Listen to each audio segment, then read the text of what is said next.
Bothell City Council is back from break and we're on the consent agenda. We've had one item pulled from the consent agenda, which is AB 17-176, Resolution Downtown Utilities Frontage Improvement Reimbursement Area. Is there a motion to, real quick, is there a motion to extend the meeting? I move to extend the meeting to 11 o'clock. It's moved by Councilmember Agnew, seconded by Councilmember McNeil to stay here till 11 p.m. Go ahead and, any discussion on the motion? Other than that's crazy, place your vote.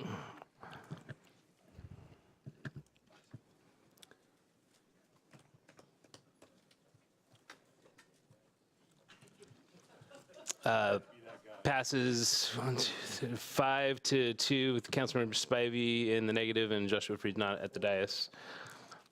Or 4, sorry. Okay, so the consent agenda, is there a motion to move the remainder of the consent agenda, pulling item C? So, second. Moved by Councilmember, or Deputy Mayor, seconded by Councilmember Agnew. Any discussion on the motion? Please vote.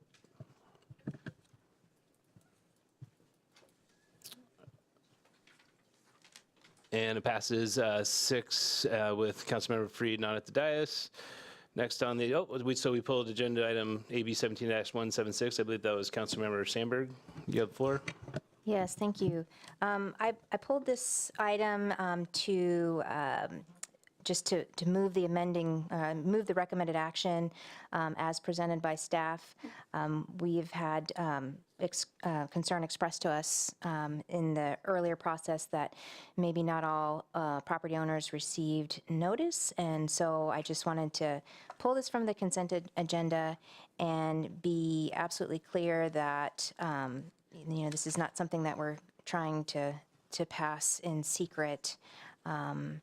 And so this reflects, I think, Council's desire to accommodate some of the concerns of the property owners in this reimbursement area. And with that, I would move the recommended action, which is to, if I can say it, adopt the proposed resolution setting a hearing date of December 5th, 2017 to adopt an ordinance approving the downtown utilities and frontage reimbursement area. Second. Moved by Councilmember Sandberg, seconded by the Deputy Mayor to pass the staff recommendation on AB 17-176. Is there any discussion on the motion? Seeing, Councilmember McNeil.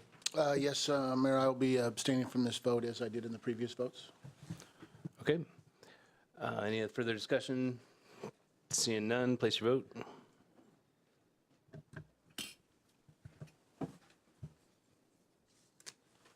Passes 5-2 with myself in the negative and Councilmember McNeil abstaining. So now we're on to ordinances and resolutions. We're in AB 17-178, UW-Bothell Cascadia Master Plan Code Amendments and Development Agreement. And I believe we have Mr. Boyd. He'll kick off the presentation. Thank you. And good evening, Mayor and council members. Just have a brief presentation tonight. This is the issues, comprehensive plan and code amendments and development agreement related to the UW-Bothell Cascadia campus master plan. This is the third meeting in this round on this subject, and we had presentation October 3rd, public hearing October 17th, and we're scheduled for final approval tonight. Concurrently, the Cascadia College Board of Trustees and the UW Board of Regents have met and to provide preliminary approval. They'll be giving their final approval after the first of the year. Tonight's packet and presentation, the staff report in the packet contains responses to questions and comments from council and the community. You've received a couple of additional sets of questions and responses from council members in your folder tonight. It includes the ordinance, actually two versions of ordinances. One, the version that was presented at the October 17th public hearing, and the proposed version with changes addressing council and community comments.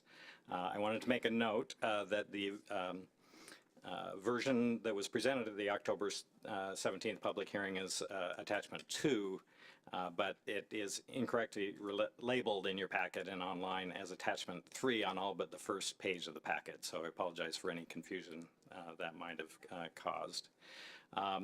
The ordinance includes the implementing code amendments, and this presentation will highlight the revisions that have been made since October 17th, again in response to comments from the council and the community. Comprehensive plan amendments are also revised in response to council comment at the October 17th public hearing. And the development agreement is also presented with exhibits. And the presentation will also highlight changes there, including in addition to the campus master plan errata. And on that note, I'm not sure that's that isn't our first one. So then you also have had distributed during the break 3 pages from the packet, 2 from the ordinance and 1 from the development agreement, which include the correct date for the most recent version of the errata, which is today's date. We got the last change there to that today, and I'll get to that shortly here.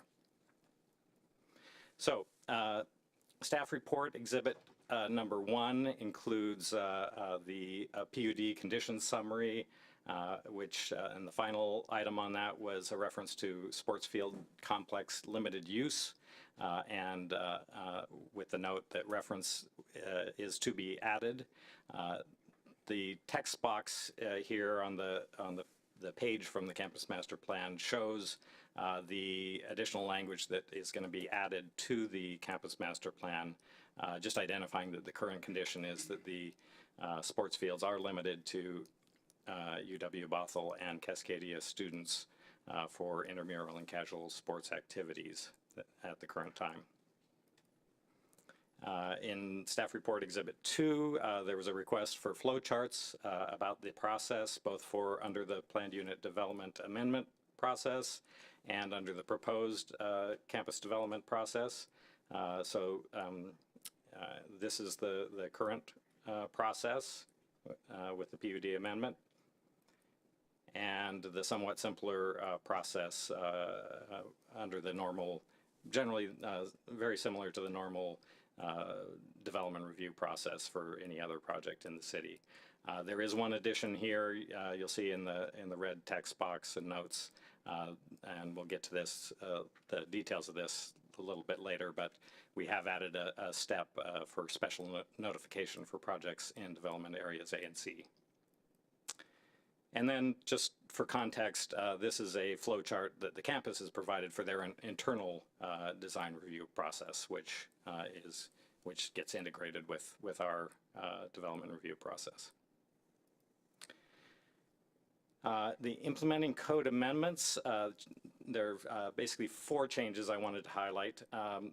There's a new subsection 11.10.040C, which deals with that special notification process, and basically says that once the campus has held a pre-application conference, they will, for development within development areas A or C, they will do a mail notice to the owners of record or occupants that are within 500 feet of that development area. And that will tell the general nature of the project and where citizens can go to view the pre-application packet. That's in addition to, there would most likely be also notification of upcoming projects at the campus town advisory committee. There are minor amendments included to the revisions made last year to Chapter 1116, just for consistency with the proposed amendments to BMC 1264-108. There is a new subsection in 1264-108, subsection C4, which is inserted to add restrictions on parking structures in development area C. They again reiterate that student housing is not permitted in that development area, and that a parking structure will need to have special facade treatments to screen parking and mitigate visual and noise impacts, and will have a minimum building setback from the campus boundary of 50 feet. And then otherwise, any additional setbacks will be governed by the sloped height envelope that increases 3 to 1 as you set back 3 feet. It increases 1 foot in height. But any parking structure would have to be set back at least 50 feet. And then finally, there was due to that change, that necessitated a change to the figure that shows with the setback diagrams, so showing that the option in the upper left here can only be an academic building. It could not be a parking structure because it is within that 50-foot setback area. Then there, at the October 17th public hearing, there was a comment about some concern about the language that was proposed for the comprehensive plan amendment that appeared to say that give an opening for less than the proposed setback behind a vegetated buffer in the Sunrise Valley View, or to the Sunrise Valley View neighborhood. And so we're proposing a change here that keeps that reference to saying that all district buildings will be set back behind green belts and open space where abutting those single-family areas, and that only on the frontage of Beardsley do we deviate from that previous language. So that's in the highlighted text there on screen and in your packet. And then the change in the errata that addresses that addition to the CMP describing the current limitations on the sports fields is shown in both that is shown both as an exhibit in the staff report, and also an exhibit C or exhibit B of the development agreement. And then the other changes that I mentioned before are just adding that date for that errata document, and in 2 places in the ordinance and 1 place in the development agreement. So you have those pages. So with that, I'll welcome any council questions, and then further council deliberations, and then we would expect a motion to approve the recommended action, which is to go with the ordinance identified in attachment 3, the revised ordinance, and then a council vote on the recommended action. Thank you. Thank you. Is there any questions from council for staff? Councilmember McNeil. David, can you clarify page 33, the use of the sports field? Oh, in the page 33 of the campus master plan. So currently, that sports field was built. I also wanted to point out that Kelly Snyder is here representing the campus, and she can help out with questions related to the campus, possibly this one, and also Darcy Eilers, assistant city attorney, really did the lion's share of the work on the ordinance, and she can address specific questions on that. The sports field was developed by the students with their student fees, and as it stands right now, it's limited to their use. There was a question that came up about whether they could allow other entities to use that, and it would have required paying a traffic mitigation fee to address the traffic impact onto campus, and they chose not to do that. So this is the current situation. That could change in the future, but those issues would have to be addressed. Okay, thank you. Any other questions of staff? Just a clarification, Mr. Boyd said that we can ask questions of the UW, and we actually cannot, because the public hearing is closed. We can't open the floor to, because once we open it up to UW Bothell, we need to open it up to the resident or the neighbors and everything else, and it's already a closed public hearing. So, anyhow, is there any questions for staff? Deputy Mayor. So I just had one question. I'll save my comments for later. On page 158, it talks about major amendments. And number 4 says, the director may approve a minor amendment to the 2017 campus master plan in response to a specific development proposal. A minor amendment is one that. And number 4 says, does not allow dormitory housing in development area C. And I guess I'm just seeking clarification that it doesn't allow any housing, but maybe it does. That's the question. Well, as it's drafted, it does specify dormitory housing in another part of the plan. We changed that to say student housing. Yes, that's on page 166. Right. So it seems like it's maybe not clear, or it says one thing one place and says something the other. And I'm just trying to understand if I'm misreading it or. I don't believe that I don't believe that the intention was to have those be different things. Student housing was defined in elsewhere, sort of provided a definition of dormitory, multifamily. So that's why we had used that phrase, student housing, elsewhere. My recommendation would be that if you adopt this ordinance, that we make that change. You authorize the mayor to sign with that change to student housing on that F4 so that those are consistent. Apologies for that oversight. Okay, no, that's great. It seemed inconsistent, but I wasn't sure if I was reading it correctly. Sorry, I didn't mean to butt in, but so does that need to be in the form of an amending motion, or is that just a Scribner? I believe that's a Scrivener's error. Okay, just checking. Thanks. I think that's my questions. I'll save comments for later. Thank you. Any other questions of staff? Councilmember Freed? I'm back to the fields because there's such a deficit. Do you have a physical, well, sorry, I can't ask. Do they have a physical education program, like training teachers or something at University of Washington or Cascadia?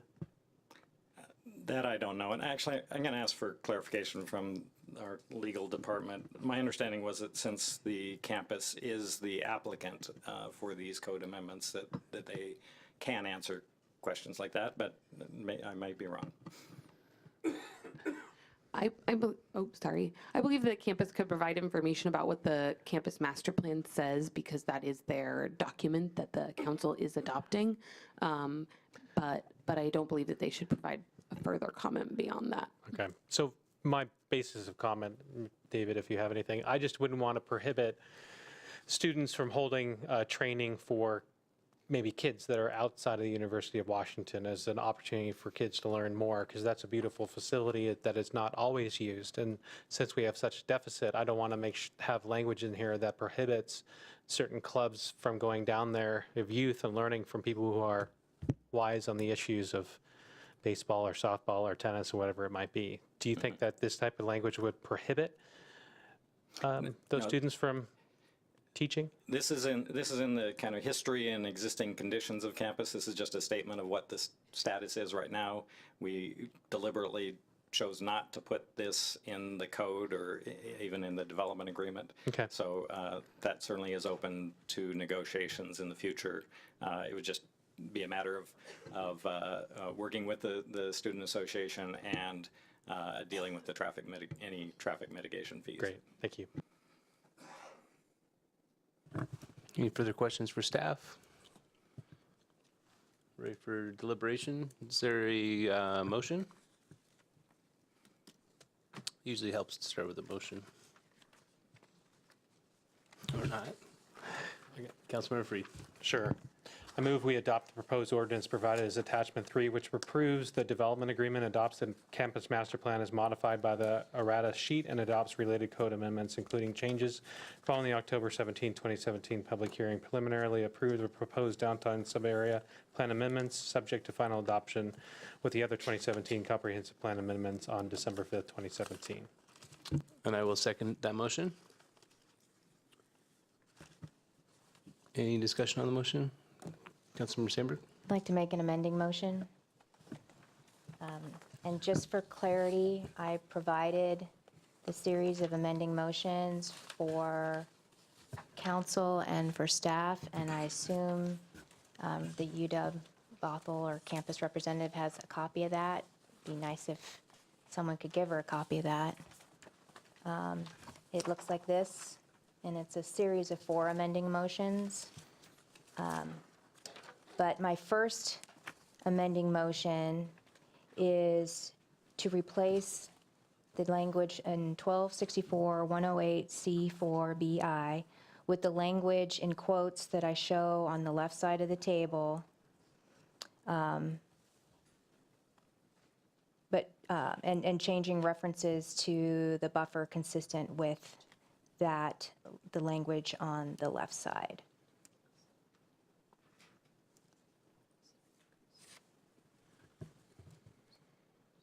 All right, is there a second for the amending motion number 1 in this handout? I'll second it for purposes of discussion. Okay. Okay, it's been moved and seconded to approve amending motion number 1 on this document that Councilmember Sandberg provided. So may I speak to my amending motion? Yep. Okay. So I have proposed a series of 4 amending motions. The first 3 are geared towards providing protections to the single-family neighborhood, and the last 4 is, the fourth one is actually in favor of the campus. And so the rationale for amending motion 1, and I've provided on the left-hand side the entire section from the 1999 hearing examiner recommendation, which is actually included in this packet.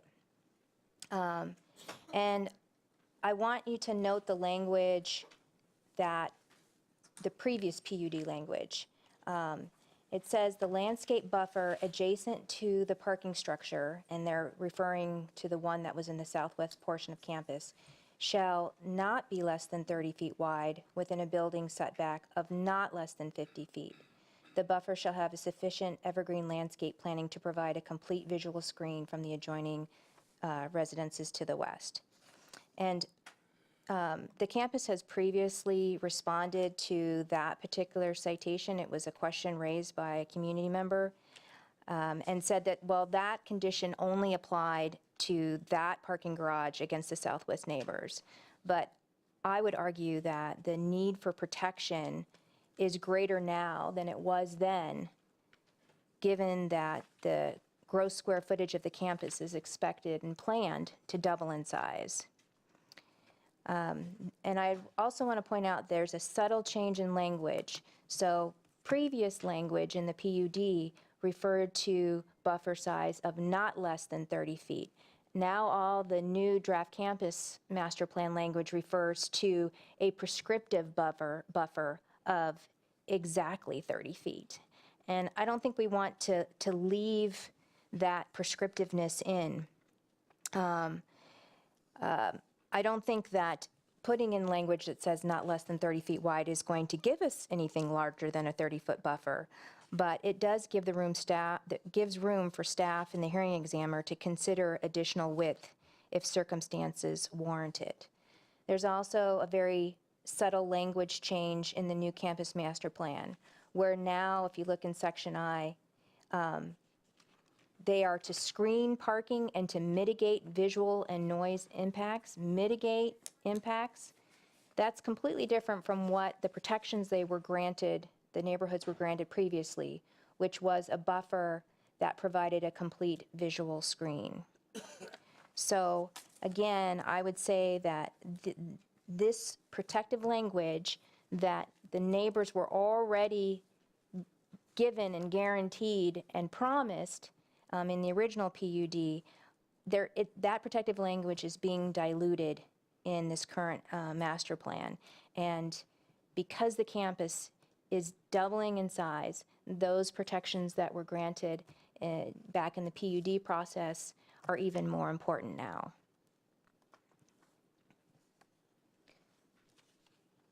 All right, is there any discussion on the motion? There was a second. You said it was for illustrative purposes, but did you want to comment? Anybody else would like to provide comment on the amending motion? Deputy Mayor? I won't be supporting this motion. I don't think the hearing examiner recommendation is the same thing as the PUD. So I don't think that's a correct argument. I also, you didn't go over it, but it talks about the minimum building setback at campus boundary of 50 feet. I'm in favor of that setback as stated in the second attachment. For parking, I'm not in favor of it for an academic building, so I won't be supporting the motion. Oh, and I did want to mention real quick, everyone should have a copy of the buffer, what it means to have a landscape type 2 landscaping buffer. I did ask a lot of questions about the buffer and the guarantees about the buffer, and this lays out what those expectations are and what we can expect a type 2 landscape buffer would be. All right, is there any further discussion on the amending motion? Seeing none, go ahead and place your vote.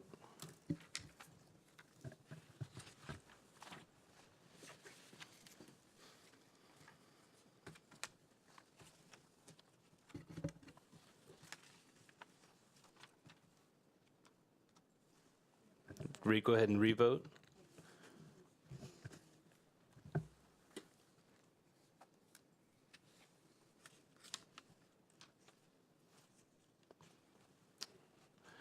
There it goes. It fails with Councilmember Agnew and Councilmember Sandberg in the affirmative. I'd like to make a second amending motion, Go ahead. and that is on your next page, and that is require a minimum 50-foot building setback for all structures, not just parking garages, adjacent to existing single-family neighborhoods. Is there a second to the amending motion? I'll second it. Seconded by Councilmember Agnew to require a minimum 50-foot building setback for all structures, not just parking garages, adjacent to existing single-family neighborhoods. Would you like to speak to your motion? I would, thank you. So what this amending motion does is it effectively eliminates the top pane of figure 6.4.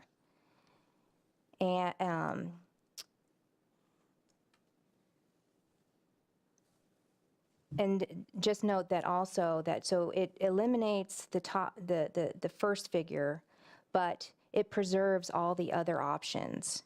And so I think many of us have looked at this first figure, which is the site section with the 30-foot high building that has now been modified to just say academic, because it wouldn't apply in parking.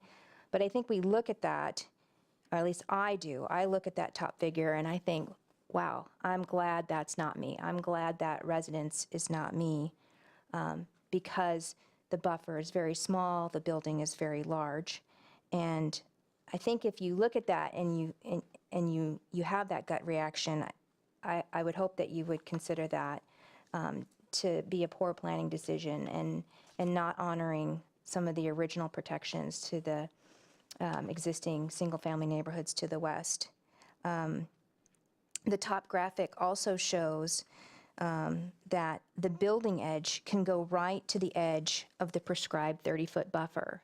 So the language prescribes a 30-foot buffer, and then it also says that the building setback is 30 feet. So it's reasonable to believe that such a building placement that could be right on the edge of the buffer would affect the long-term quality and survivability of the buffer, resulting in maybe something that was effectively less than 30 feet.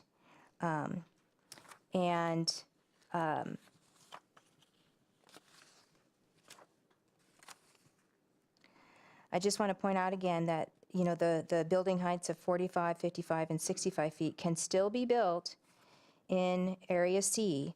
And, you know, that is particularly unusual. I can't think of any other places in our city where we allow building heights of 65 feet or even 55 feet adjacent to single-family neighborhoods. And so again, this is trying to preserve protections that this neighborhood has been promised in the past and granted in the past, and but still allow for the building heights in the other 3 scenarios.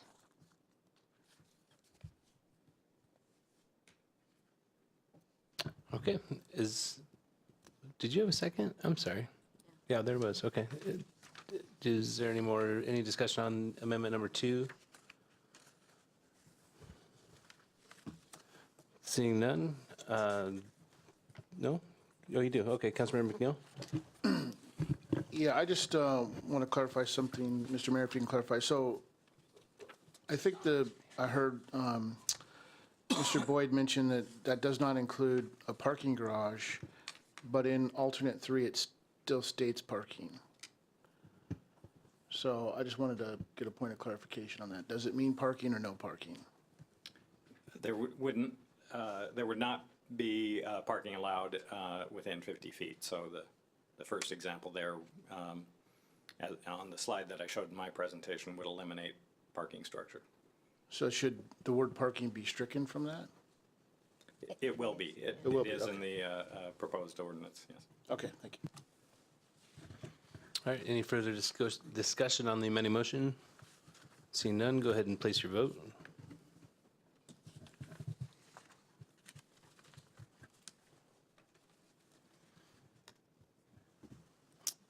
Fails 4-3 with Councilmembers Spivey, Agnew, and Sandberg in the affirmative. Okay, I'd like to make a third amending motion, which there is a modified map behind amending motion 3, and that is to update the updated figure 1.5, which is the future vision of the campus, to reflect the move of Building D east of 1/10 and changing the gross square footage per development area to reflect this change. Second. So it's been moved and seconded to, this one is marked amending motion number 3 in Councilmember Sandberg's packet. Would you like to speak to your motion? Yes, please.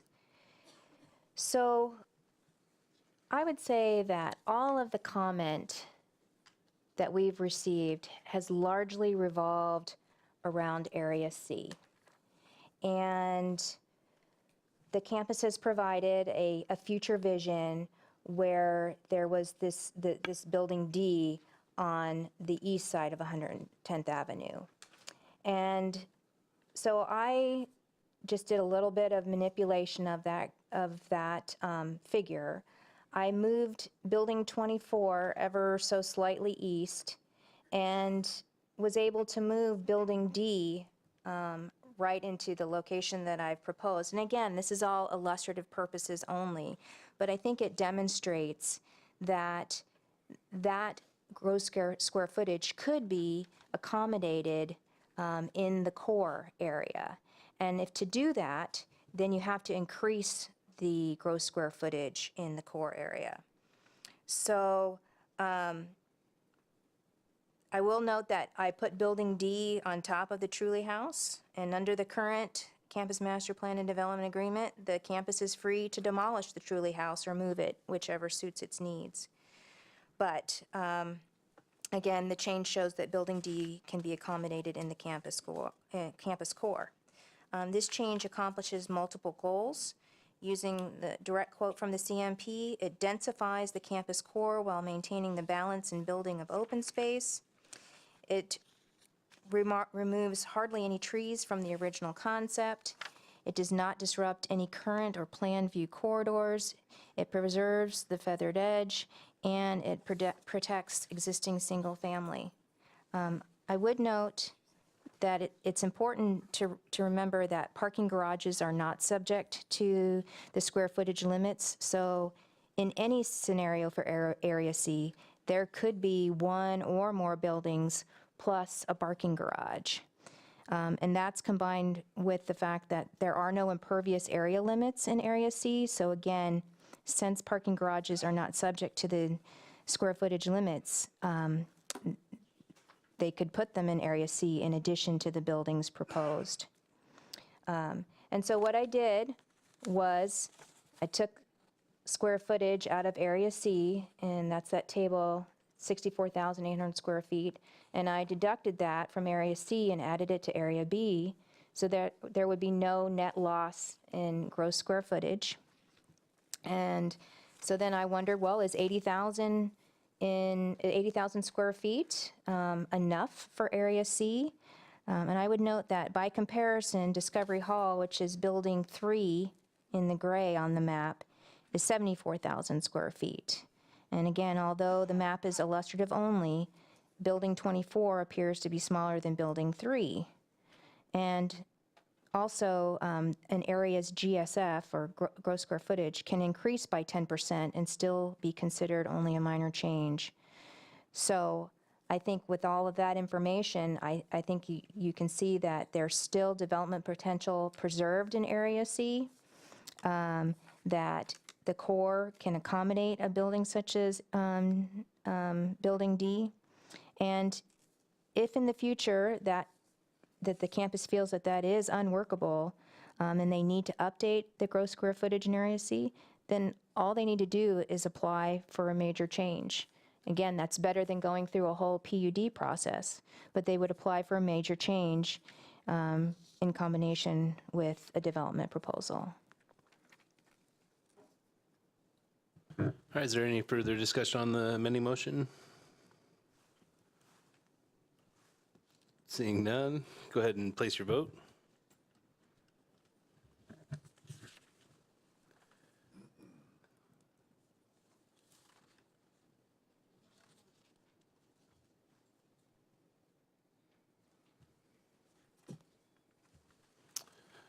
Fails 5-2 with Councilmember Agnew and Sandberg in the affirmative.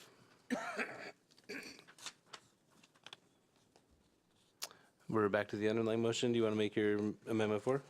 No. Okay, so we're back to the underlying motion, which I could reiterate, but basically approve the staff recommendation. Where is it? There it is. Adopt the proposed ordinance provided as attachment 3, which approves the development agreement, adopts the campus master plan as modified by the errata sheet, and adopts related code amendments, including changes following the October 17th, 2017 public hearing. Preliminary approve the proposed downtown plan, sub-area plan amendments, subject to final adoption with the other 2017 comprehensive plan amendments on December 5th, 2017. Is there any discussion on the underlying motion? Deputy Mayor. So first of all, I want to thank you for the fabulous flowcharts. I know I dogged you about those, but I really think they're very helpful for people to understand exactly what the changes are and how that works. I also appreciate the changes in attachment 3.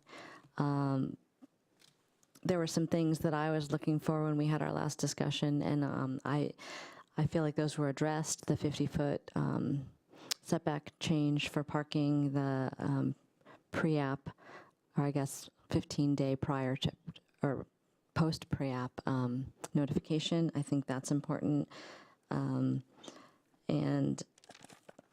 I appreciate the landscape buffer, understanding what that is, and so I feel like we've listened to everyone. It's been a very long process. I attended most of the meetings. between the UW and the community, and I know they listened. Ultimately, I think not everyone's going to get everything they want, and that's what compromise is, but I feel like the process was open, and so with that, I'm going to support this motion. Any further discussion on the other underlying motion? Councilmember Sandberg? Well, it pains me, but you know me, I'm not always on the same page as everybody else. I'm going to vote against this because when I look at the campus master plan that was presented us as a draft, it really is the final, because the draft has been changed with what I would consider very minor changes that are on this errata sheet. This errata sheet is correcting misspellings, correcting errors in figures, changing diagram, changing, not a diagram, but a campus way rendering. To me, it doesn't feel like any of the substantive concerns that were brought by the residents are being addressed in this campus master plan. So it's been a draft that is basically really truly the final version. And we have the opportunity to change that. The only friction over this master planning process has been in Area C, and yet we haven't substantively changed anything about Area C. We've reduced the protections that area has enjoyed from previous PUD decisions. And I think we've missed an opportunity, because in my fourth amending motion, I was going to ask that we not hold the campus to the construction of the 195th multi-use path over the freeway. And the reason why I was going to make that amending motion was as a concession to these changes to protect the single-family neighborhood, the existing single-family neighborhood. And what I find was so interesting is that during the campaign forum, the moderator asked two questions about how the city can coordinate better with the campuses. And the first question is, how can the city support campuses in the context of decreased legislative funding? Well, we don't do that by requiring them to spend millions of dollars on pedestrian and bike access at the far end of campus, from a legacy agreement from years ago. And then the second question that was asked during the campaign forum is, how can the city improve the connection between the campus and downtown/Main Street? Well, we're not going to do that when we're asking the city to focus all of their efforts, significant financial input into that interchange way out there, when really what we should be doing is enhancing the connection between Main Street and downtown. So, I was willing to propose that as a concession to get those protections for the existing single-family neighborhood.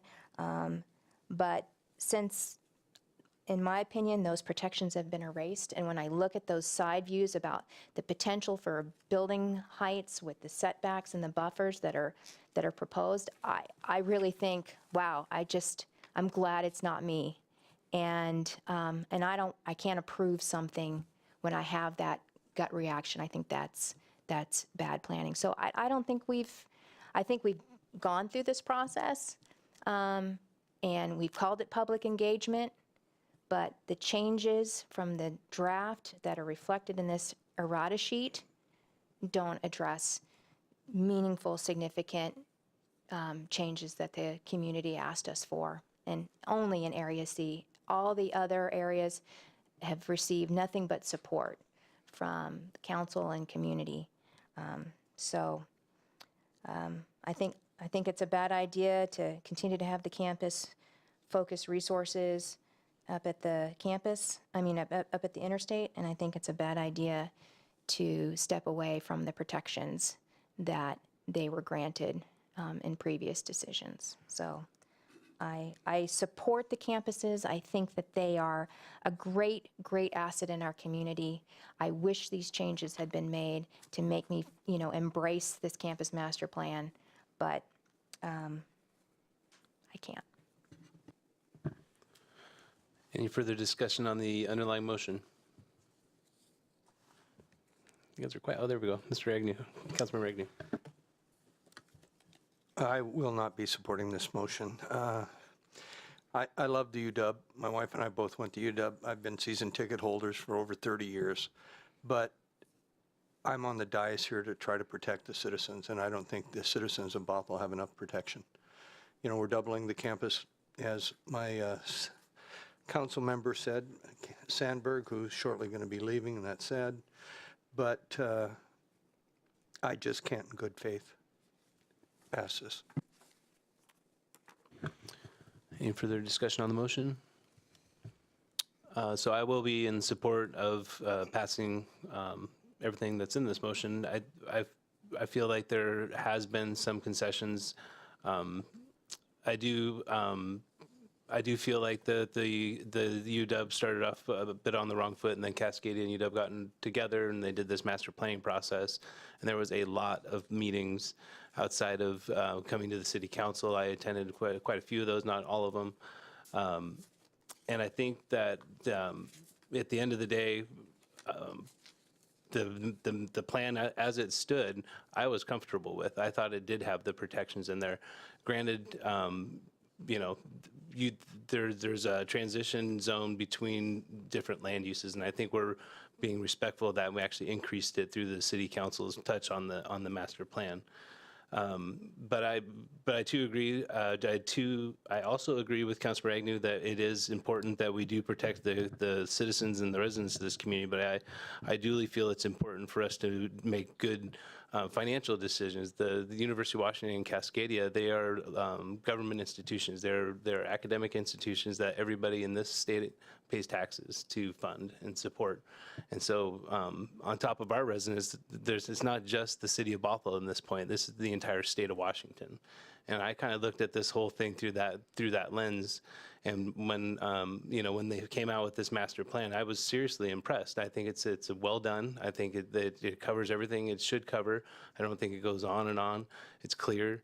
And I don't think trying to limit how much growth that these campuses can have in our community is the right step. I think it's the wrong step for our city. I think it's more important that they grow and they flourish and they become more part of the city than to us to decide. Well, nobody's saying that we're going to try to limit how much they grow, but I just think it's important that we embrace that and we try to work with them. The piece of property specifically we're talking about is the best developable piece of land on their property.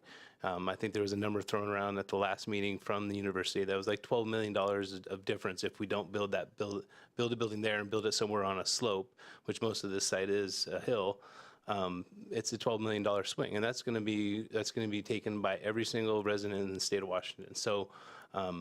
With that, I just really appreciate everything the campus has done to get us to this point, and I appreciate what staff has done to get us to this point, and I will be voting in favor of it. Councilmember Freed. Great. Following up on those statements, I think this is probably the most detailed plan that we've seen, maybe even beyond the Boulevard plan, which involved 52 stakeholders in downtown to see what we're doing with the largest redevelopment in Washington with our city, and we're all proud of it and we all enjoy it. And to think about the public involvement that you had through this process, the University in Cascadia is very impressive, and I think it shows a perfect sign of how you want to be part of the community, and we're happy to have you here. Washington State, and actually Seattle specifically, is the #1 MSA market service area in America right now. And one of the reasons why is because of access to education. We have a very educated workforce here. So businesses want to come here. That means jobs are coming. Just in our MSA, which is King County and Snohomish County, we saw 65,000 jobs per year for the last 3 years, and it's projected over the next 3, we're going to see another 45,000. We have an obligation, I think, to make sure that we allow greater access to education, and having more facilities located here within the city of Bothell in a creative environment like the University and Cascadia offer, I think is something this council is dedicated to. So thank you for the creative, thoughtful plan that was put together, and I hope tonight it successfully moved forward. Any further discussion? Nope. Thought you were waving at me, Councilmember Spivey. All right, let's go ahead and place your vote.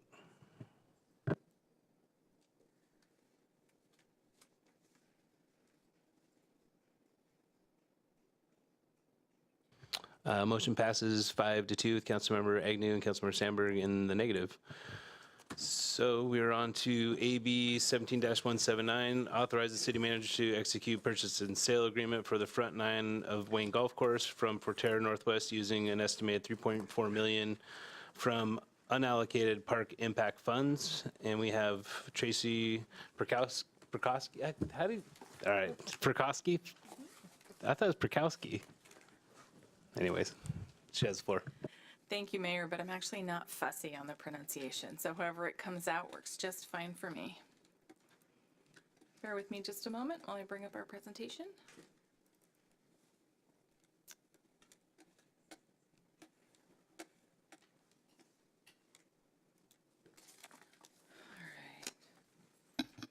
Good evening, everyone. I'm Tracy Prokowski, and tonight I'm asking the council to authorize the city manager to execute the purchase and sale agreement, which I'll frequently refer to as a PSA, for the front nine of the Wayne Golf Course property from Forterra using an estimated $3.4 million of unallocated park impact funds.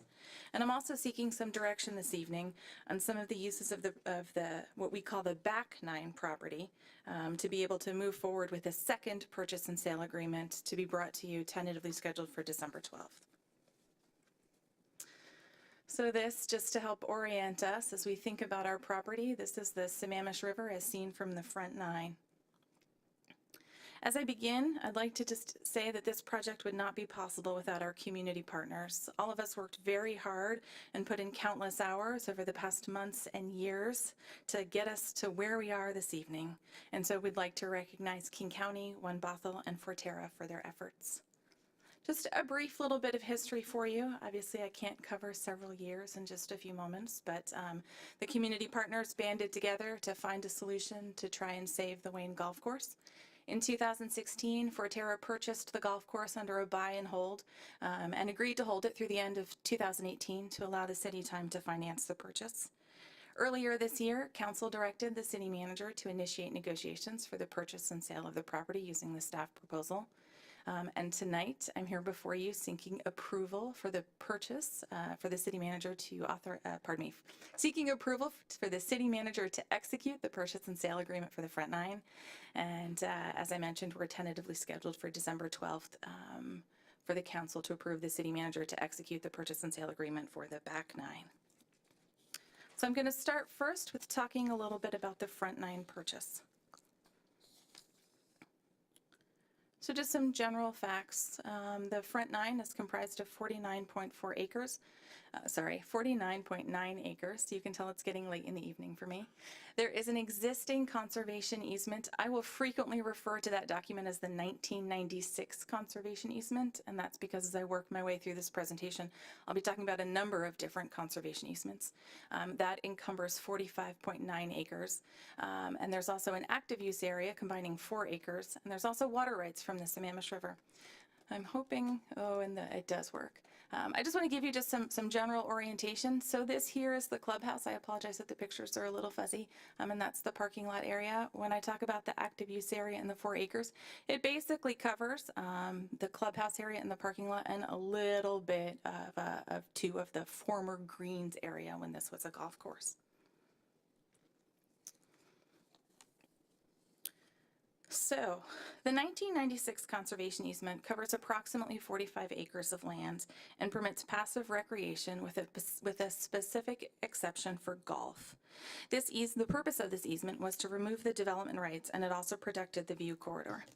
On this parcel, there's also the designated 4 acres of active use, which I showed you just a few moments ago. And per the PSA that's before you this evening, this area is intended to be used as an economic engine to help construct and maintain the park, but also several items will not be permitted to be done with those 4 acres. And those are residential or manufacturing or other industrial uses, office or storage uses other than those that are incidental, and uses that restrict public access by imposing membership or similar requirements that serve to prevent public access. So we talk about costs. The cost here is approximately $3.4 million. And the reason for the approximately actually deals with the bank interest and fees and the closing costs. The cost for the land is set, as well as the transaction fee to Forterra. We're proposing to close, if council approves this agreement, on or before December 29th, and will actually pay actual interest from the bank, as well as closing costs for Forterra. And so the active use area has an approximate cost of $2.9 million. The underlying fee for the conservation easement area is about $384,000. And this PSA authorizes a transaction fee to Forterra in the amount of $50,625. So as I mentioned, staff recommends using the existing park funds for the purchase, and this is based on previous council direction to enable passive uses. The 1996 easement is unique in that it required an easement interest versus a fee interest, and therefore it will permit golf as well as other activities. Any additional restrictions from funding on the property will remain in perpetuity. So this option maintains the maximum passive recreational opportunities possible, including the exception for golf.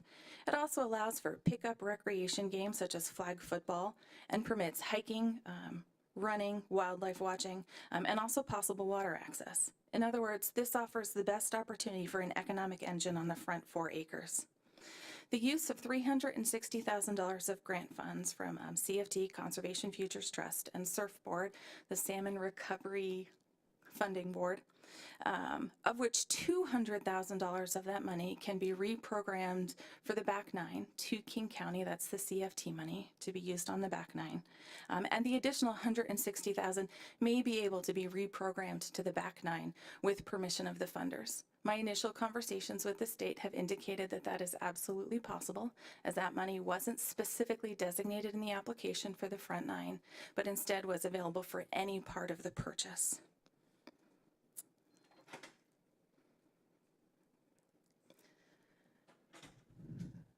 Sorry, I lost my train of thought. I just want to close by saying, as I talk about the staff recommendation, is the grant funding that we're discussing here has to do with land acquisition. By using exclusively city funds to purchase this land, we're not in any way not committing to repair and restore the salmon habitat. I think that that's a commitment that's proven by the city based upon our other work for salmon restoration. So now I want to talk a little bit about the back 9. The back 9 is just under 37 acres. We're proposing 2 conservation easements, one to be completed in 2017 and one to be completed in 2018. And as I work through the direction, this item here on the back 9, I'm seeking your direction. And as I mentioned earlier, this is tentatively scheduled for December 12th. Here's a view of the back 9 from Blythe Park. So it really shows you the connection between our existing park and the new land. The revised funding proposal is outlined here for the back 9. During negotiations, the city, county, and Forterra had a lengthy discussion on the city's financial obligations and our ability to purchase, maintain, and activate the property. As a result, King County proposed purchasing an easement over the remaining 5 acres with an option for the city to buy it back in the future for active uses. This second easement or land purchase would be completed in late 2018. The county also agreed to design, construct, and maintain paved trail connections to both the Burke-Gilman and the Sammamish River Trail upon mutual agreement on the locations.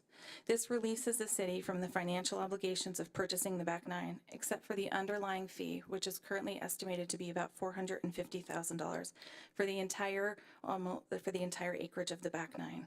This new funding strategy will save the city about $3.1 million in purchasing costs and another $3 million in interest payments for a total savings of over $6 million. But of course, as we've discussed earlier and some of the public comment referenced, different funding comes with different limitations. So the back 9 conservation easement will limit the use of the property, but those specific limitations will depend on the funding source. With the current funding for the larger 30-plus acres, the easement will preserve salmon habitat along sections of the Sammamish River from the Cooperative Watershed Management Grant and also allow passive recreation, including hiking and paved trails, such as those connectors to the Burke-Gilman and the Sammamish River, restroom, birdwatching, and again, those pickup recreations such as family flag football. The city could transfer the Surfbar or the PSAR grant, the Puget Sound Regional Grant, which is currently pending under the state capital budget, to King County or use an interlocal agreement as long as the funders agreed to help pay for the easement on the back nine. But this will greatly restrict most of the uses of the back nine to very limited passive recreation, such as a wood chip trail for walking. Moving through phase 2, or what I like to call the 2018 conservation easement, again, that's the remaining 5 acres on the land, the city and county will be working as soon as possible to begin securing funding for the remaining acreage. The limits on land uses are determined by the funding source, as we've previously talked about. Therefore, I'm seeking direction on the back 9 property uses, such as passive recreation with regional trail connectors, or more restrictive uses for limited passive recreation and more of a focus on conserving the habitat. And again, this will help us draft the final elements of the PSA and be able to move forward. So in conclusion, staff's recommendation is to authorize the city manager to execute the PSA to purchase the front 9 using only city funds in order to keep the existing passive recreation uses per council direction. And again, I'm seeking additional direction from you this evening on the financing strategy and whether or not the focus should be more on passive recreation opportunities or more on habitat conservation for the back 9. With that, I'm happy to answer any questions that you may have. All right, is there any questions? Deputy Mayor?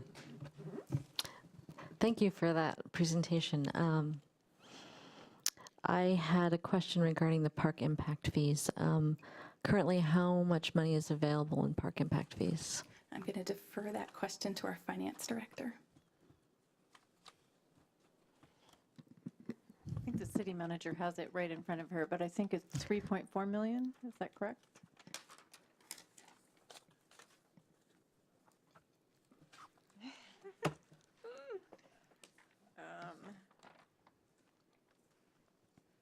Actually, the total available park funds are 4.4 million. And so then how much would be left if we were to spend the money to purchase the front 9? I believe it was 3.2. It's 3.4, so there'd be 1 million left. 1 million. Okay. Is that me or are you crackling? Hold on one sec. I think that might be all my questions. So when you say you need direction from us on the back 9, yikes. So are you looking for us to tell you right tonight whether or not we should be pursuing grants that restrict use or transferring those surfboard grants that we already have? I'm actually looking for both of that, about transferring some of the existing surfboard to the money can already be used on the back 9, but allowing us to move forward with discussions on King County to create either an interlocal agreement or find a way to share those funds with King County. And then also get a better sense of how much land on the back 9 you would like to go towards habitat conservation and how much you would like to go towards passive uses. And let me quickly bring up one of these maps to illustrate what I'm talking about. I apologize that it's a little darker than I had envisioned. Where's the little mouse? So one of the applications that's pending is from a grant called PSAR. And just like surfboard, that has very limiting uses. And right now, oh, the little mouse goes away. There we go. Right now, the application, so this is Blythe Park. This is the Tolt Pipeline. Right now, the application shows, and follow my mouse, please, all of this land here moving towards in front of the house and over and back towards the river would have those extremely limited uses and would largely be for habitat So can conservation. you reiterate what the restrictions are, just so I'm clear? So we wouldn't be allowed to have like pickup recreation games. We would not be able to have paved trails. In its existing configuration, it would likely limit our ability to make some of those paved connectors to the Sammamish River Trail and the Burke-Gilman, particularly through Blythe Park. We would pretty much be able to have like a boardwalk or a wood chip trail through that entire area. And so that's for a grant that we don't yet have, but we're pursuing? That's it's pending in the state capital budget. Okay. And then does that preclude, if we don't take it, actually doing any salmon restoration, habitat restoration? So again, that funds would simply be for land acquisition. The city has every intention of moving forward with grant applications to be able to help fund the restoration of the river to help improve the salmon habitat. And there could be an opportunity for us to work with some of our neighboring partners along the river to see if that money might be able to be applied to any land acquisition projects that they might have. Staff is in the initial stages of trying to scope that out. And then for the grant that we're talking about potentially not using on the front 9, where would that be applied on the back 9? So those funds cover the same areas, right? So for salmon habitat, so it would be along the river or along their 4 or 5 wetland areas, and I could be wrong on that number. I should rephrase, there are a number of wetland areas on the back 9. And so we could reprogram, we could survey out and possibly use it, for example, with a closer boundary. So all this would have to be approved by the funder. But for example, we could, propose, say, 25 feet or 30 feet if council was interested in that. So there's some flexibility in terms of what sections or the width of the section that we choose to apply the grant to. Staff can make that request, and then it's ultimately up to the funder to approve that request. Okay. That is going to take several months. That will not be a short process to go to the funder and ask them that. But we can move forward drafting the PSA to say that that's council's goal, and then if that change ultimately isn't able to be made, to be able to come back to you. Okay, and so just to be clear, if we were to choose not to go after that grant or not accept that grant, then it sounds like it's over $1 million that would then have to be paid for by the city? So those funds would actually most likely be reallocated to King County to assist them in their costs for the easement. They currently have all the funds that they need to purchase the 31.38 acres. The city's portion of the underlying fee on the back 9 is approximately $450,000. And so the $1 million wouldn't cover all of the 450 because we're just taking sort of specific spots of the land. So there'd actually be a nominal fiscal impact to the city. Okay, that's perfect. Thank you for clarifying that. All right, is there any other questions of staff? Councilmember Sandberg? I'm probably going to ask the same questions just because it's very confusing. I mean, we've all been here for the entire process, and when I heard the public testimony tonight, I was confused and surprised. I thought there would be just unanimous support for, buying the Wayne Golf Course as presented. And so, and then there was the concept too expressed by the community that they wanted I thought, as what I heard, that they wanted the entirety, both front 9 and back 9, to be all conservation. Although I thought we've had conversations in the past where we've talked about preserving the 4 acres where the existing clubhouse sits, preserving that for active use. So I don't know, I'm confused actually. So I'm still not clear if the intent is to put all 90 acres in passive use, which is chip trails and boardwalks. So I can understand the concern that we might be turning grant money away, because who wants to turn grant money away? Nobody wants to turn away that money. And so I thought in the packet, you said that for the front 9, the city, the county, and Forterra had secured $750,000 in grant funding. And that's all the restricted money? Is that what that is? That's correct. And- Oh, sorry. Oh, and then, so the next sentence is you say about 360,000 of those grants are eligible to apply towards the front 9 easement. So I was reading it thinking, okay, well, we're not giving up 750,000. We're going to use 360,000 of it for the front 9. So I don't understand that sentence. Are we using that 360,000 of those grants eligible for the underlying fee for the easement, or are we not? So I'm going to bring up the slide here that outlines the costs. And so when you look at the total cost of the underlying fee for the conservation easement, that's approximately, and forgive me now that I'm rounding, it's a little less than $400,000.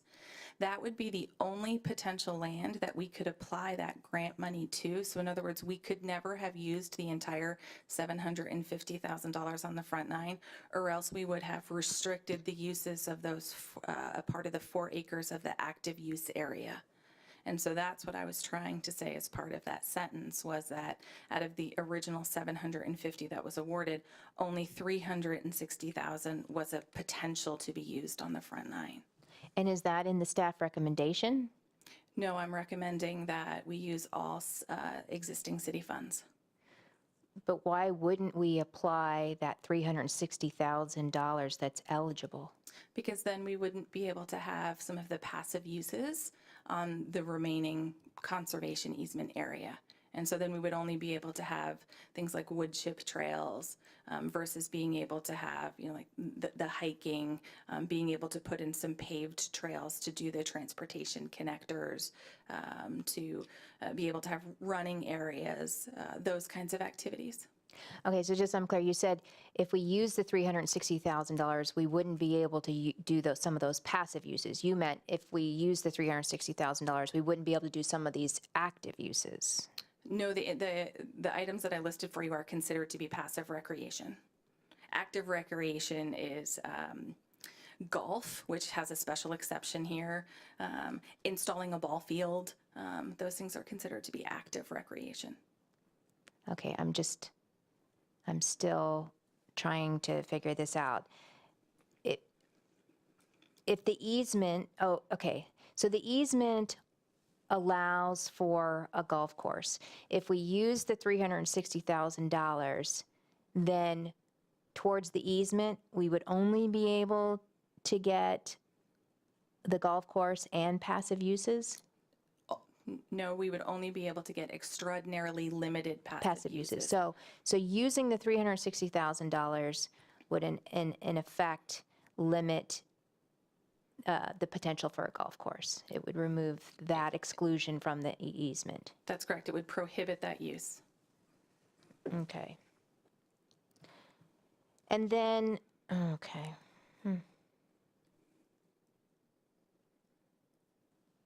But what do we think the long-term viability of operating a golf course in that conservation easement area is?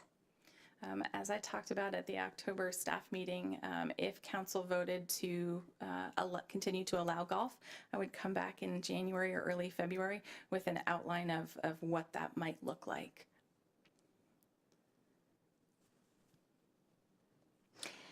And you said $200,000 of that $750,000 could be transferred to the back 9. That's correct. Those are CFT funds granted to us through King County. And so therefore that's an easy move via my friends at King County. I know Bob Burns is here somewhere, there he is, to be able to transfer that money to King County to assist them with their purchase of the conservation easements. Which would be nice for King County, for them to decrease their funding costs, but it doesn't do anything for Bothell necessarily, Bothell's operating budget. It actually does help us because it reduces the overall cost. In total, the conservation easements for the county are going to be about $5 million, is that right? No, $7 million, and the city will only be paying about $450,000 for the underlying fee. So there's a huge benefit to what King County is doing for us. Oh, I'm sorry. I didn't mean to say, I'm very appreciative of King County stepping up and wanting to purchase the back 9 and limiting our exposure to 450,000 as opposed to potentially 3 million plus 3 million in borrowing costs. But if the transferring any more of that $750,000 of grant money just offsets King County's costs, I'm just trying to think, are there any other mechanisms that we can extract the value from the grants that have been awarded? And it sounds like no, unless we commit to all passive use in the conservation easement area. I'm not sure that I understand your question. City Perhaps manager. the city manager might be able to jump in and assist. So this is really coming down to a policy decision for the council. And what we tried to do when we put this PSA together is we're trying to follow what our understanding of council direction was. And as we had the discussions with you over the last 6 months or more, what we continually heard from the council was the 4 acres, you want to reserve the 4 acres for active use, which is some sort of economic engine to support the overall maintenance of the 89 acres that we're going to be purchasing. And you wanted the option that those additional acres would somehow fit into that active use. We talked about potentially golf. What would that economic engine look like, and how could those additional 45 acres be a part of that economic engine to really make this property open to the public and viable and vibrant and really draw in the community? And that's what I kept hearing was, we want to activate this property. We want people to come and enjoy it. Plus, we want to have a successful public-private partnership. And so the reason that we developed the recommendation the way we did, and you're absolutely right, it's very difficult to turn grants down. But first off, there's a portion of the grants that overlay into the 4 acres.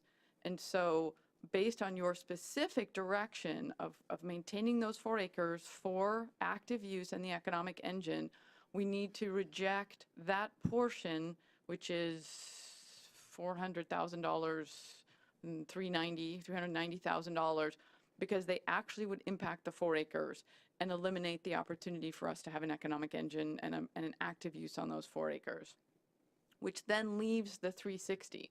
So the policy question is, and so what we had heard you say is, policy-wise, you wanted active use. You wanted families to be able to come out and do pickup games and do picnics and have picnic benches and really use this property. That's what I had heard, and that's why we're recommending that the remainder of those grants, the $360,000, not be used on the front 9, so we could support the vision that we had understood that the council had. So, Finance Director, did you have something to add to that? You're waving me down. Yes. Transparency. I just want to, the deputy mayor asked me how much park impact fee money was there. And I want to be clear that when I was talking, I heard park money. And so I just want to be clear that park impact fee money accounted to $2,143,000. And we've had some guarantee fund reserves from years and years ago that got applied to park acquisition monies that are $567,000. And then we have $690,000 in general opportunity reserves. All of those in the capital facilities plan are allocated towards park acquisition, but I just want to be clear that I answered your question correctly. You have that. You have that chart in your binders. You should have a table that shows that information in your binders that was provided to you. Binder. Just kidding. Councilor Sandberg, you still have the floor. And then regards to that, the availability of funds, you gave us in an earlier agenda bill or response what our park impact fee collection was for 2016. I want to say it was like 500,000-ish, $500,000. And I had asked, what is our park impact fee collection to date for 2017? And I don't know if it's somehow wrapped up in here because you have through September, October, December. I was wondering, because I'm trying to get an idea, are we going to be rolling in $500,000 on park impact fees for a few years or not? Based on the new park impact fee revenue that is being collected, because you remember council adopted changes in those fees, we used to anticipate $500,000 a year. Now we anticipate $800,000 a year. So there is additional money coming in that could be used in the future that's not included here. If we had bonded these monies for this park, we would have had to allocate those monies coming in for future years towards the debt service payment. But because we're looking at making a payment with monies that the city has on hand, then that would not be needed. So there's quite a savings by spending the money up front and not having debt and then financing costs added over a 20-year period is what a usual bond issue would be. So do you know what the year-to-date receipts are on park impact fees are for 2017? I can tell you that from October to December, we anticipate $300,000, and that would go right along with our $800,000 estimate. Okay. I don't have any other questions. So I have a statement to make, and then I have a couple questions. But I've been involved with this thing from the very get-go, and so I just wanted to kind of explain something that, at least from my experience, because I've been close to this. I've been on the committee. There's 3 council members that have been on committee and just kind of been riding this thing all along. When we first realized it was an opportunity to buy the Wayne Golf Course, we didn't care what kind of money it was because the city had no money. And so we said, whatever grant there is out there, let's go get every single last one we can.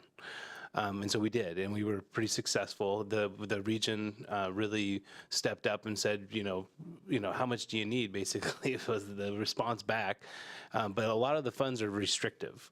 A lot of the funds that are, that we could get from the state or the county, or they come with restrictions. And one of the things that it was unfortunate the way it played out, but basically the city manager was just begging us to look at the outcome if we actually had to get that bond. If we had to take out a bond and then operate that golf course for, it was estimated about $200,000 a year. We're talking north of 10 full-time employees would had to be laid off to purchase that private. That we're talking police, fire, no department would have been untouched. The city manager was very kindly telling us that, and we didn't hear, but King County did.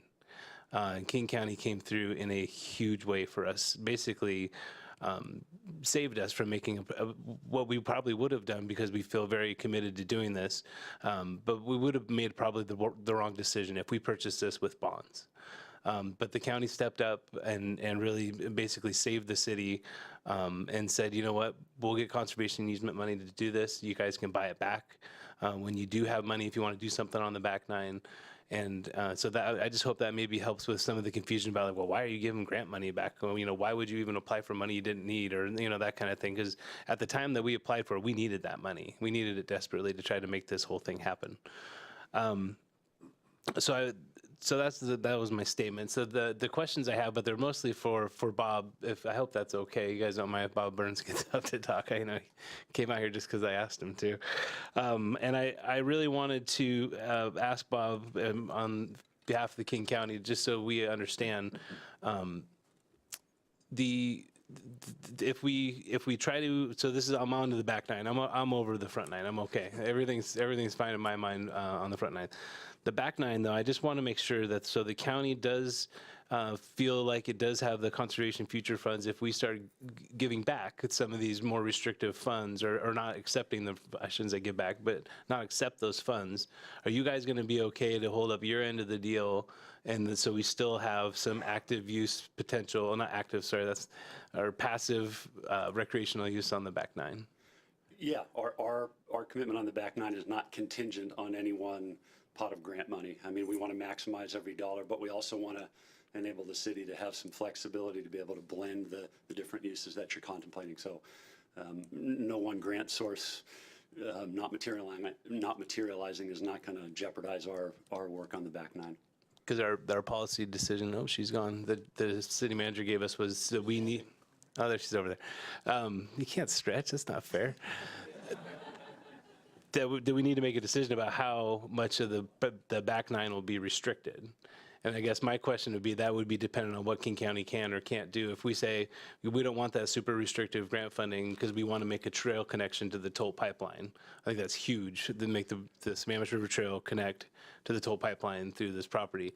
If that's, that's just one example, but I just want to make sure if we say, no, we're okay, we want it to be more flexible, we want to use conservation future funds and be able to have that trail connection, what, can we afford that, as a team? Yeah, I think, as Tracy mentioned earlier, we want to work together to sort of, put the puzzle pieces together. Maybe there's a condensed version of those grant dollars we can accept on a smaller footprint, because the example you gave is a great one. We want to make that trail connection too. Some of the grant dollars don't allow a paved trail. Our regional trails are paved so that everybody can use them. And so we want to retain that flexibility. We want to maximize grant dollars. CFT requires match. So we can't just use 100% CFT. We do need some other funding sources. So we want to be very, proactive in finding other dollars. But we also want to be smart about let's land the right dollars in the right place so that it maximizes different uses that the city's contemplating that benefit the residents. Okay. So we're okay if we say we want it to have not as restrictive grant funding as much as possible, or whatever we end up saying. We're not going to jeopardize the back nine purchase. It will not change our commitment to complete the conservation easement on the whole back nine. Okay. Great. Thank you. Yeah. Is there any other questions? Councilmember Spivey? Great, thank you. I want to make sure I'm understanding all this right. On the slide up that we have up here right now, on the conservation easement, that $350,000 or so buys how much land? Approximately 45 acres. Okay. So most of the value was in the easement? Yes. Okay. Just want to be clear on that. And we had talked at one point on the back nine about having an approximate same size of active use. And is that still part of the long-term plan? So that is still part of the long-term plan, but that's where King County has stepped in to offer us some assistance. And so that's the 2018 conservation easement that I spoke about. The land area has now grown to about 5 acres, but that more has to do with assisting Forterra, making sure that they have enough land collateral for their loan to get them through 2018. So we were happy to make that adjustment. But what King County is offering us is the ability to basically buy back that conservation easement in the future. Perfect. Should we ever decide to convert it to active uses. And are there other grant monies that we could buy back if we so choose? It's possible, but I wouldn't want to commit to anything right now. Okay. I want to keep that long-term commitment on the back nine for active use. I like what's going on the front nine. And then one about the park mitigation money and the monies that we're looking at for the front nine, how many, what are the dollars that are coming out of just general monies that don't have to be specifically allocated to parks? Nearly $1.7 million is funding that is coming from general opportunity reserves that the city sets aside 10% of the real estate excise tax every year. And during the CFP process, the CFP committee made a recommendation to the council that those monies, if spent, should go towards parks, and that was adopted within the plan. That could be changed. The council could change that, but right now they are allocated for parks. So 1.7 million of opportunity funds, and how much would be left in the opportunity funds? That would be it. So That would be all of the opportunity That would funds. be it. Keeping in mind that 10% of real estate excise tax every year would be allocated. So it's not like we haven't spent down our general opportunity reserves in the past. That's the purpose for them. It's Right. for opportunities that come along for land acquisition. And that's money sitting in an account right now. It is. Everything that I talked about, the $4.4 million, is all cash on hand. And are we expecting any more money coming in for this year, coming in to the general opportunities? At the end of the year, we will take 10% of the real estate excise tax and put it back into that fund. Okay. Like I say, I want to keep that active use on the back nine as a placeholder. And, if we got to buy some of that back, then we got to buy some of that back. I like the idea that for the front nine, I think that one thing that's very important is that we retain part of our history. There's a lot of history in town, and part of that history is some form of golf course. And I know we can bring it back in the future, but I think we need to be aware of that's what Wayne Golf Course was. It was a golf course, and to throw away history, I think is something that we can't do. I love the fact that there's that pickup passive / active use out there. So I'm supportive of that, and thanks for answering my questions. City Manager, do you have something to add? I just also want to remind the council that Senator Palumbo has put $1 million into the capital budget specifically for the Wayne Golf Course. And so the $3.4 million that the city needs to purchase the front nine potentially could be reduced by $1 million if the capital budget is passed. And so that would then allow more monies to remain in the park fund for further acquisition and park projects. And it's unrestricted money coming from Palumbo's ask. At this time, it remains unrestricted. Yeah. Is there any other questions, or are we ready for a motion? Councilmember Freed? Oh, I'm sorry. I thought we had to give her direction about what we wanted to see on the back nine. We'll get to that. We're going to do motions, but I think there's more questions. Hi. Question, how many tax parcels are on the front nine? Just one. So couldn't we do a subdivision, a quick short plat, create another tax parcel or two, and use any alternative funds for maybe lands adjoining the waterfront? So I'm going to speak in general terms. I don't know that our community development director is still here. I don't see Tom. I had a short conversation with him about this several months ago and got a quick lesson in land use planning, and I'm crossing my fingers that I'm getting it right, which is doing boundary line adjustments is fairly easy. Actually doing the subdivision is much harder and would take a change to our, and I'm looking at our city attorney because hoping he can fill it in, our comprehensive plan.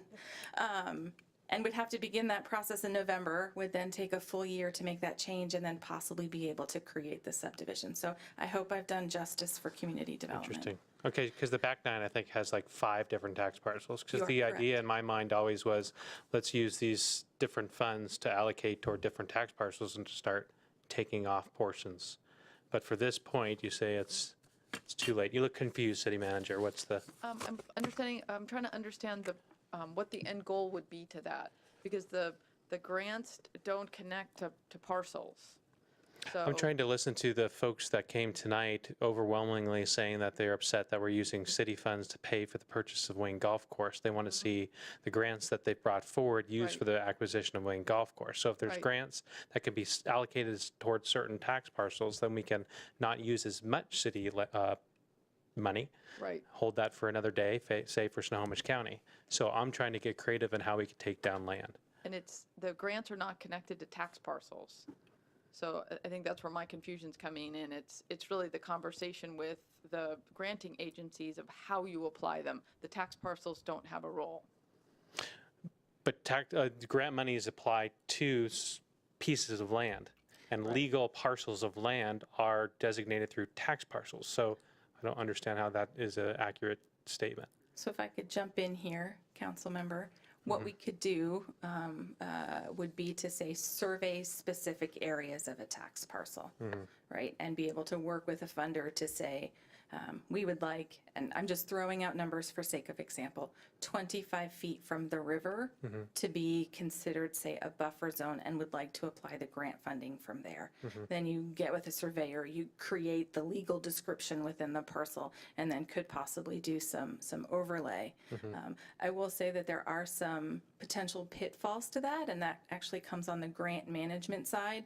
Through the years, the stakes, or however it's delineated off, disappear, and then we inadvertently, my crews mow over something, and that's the day that the grant manager comes out. And so there could be some potential pitfalls as we try and maintain that in perpetuity, but that would be how to do it. So instead of dividing it up by tax parcels, it could be individual surveyed land. Does that help you? Yes, it certainly would be the day that the grant manager would come out.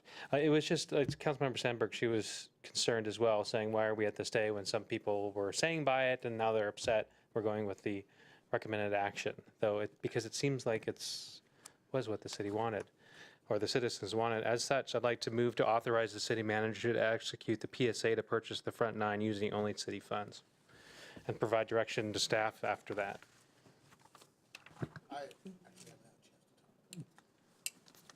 Could you pull that back so we have a chance for everybody to ask questions? Yeah, I thought you looked at them, they didn't have any more questions.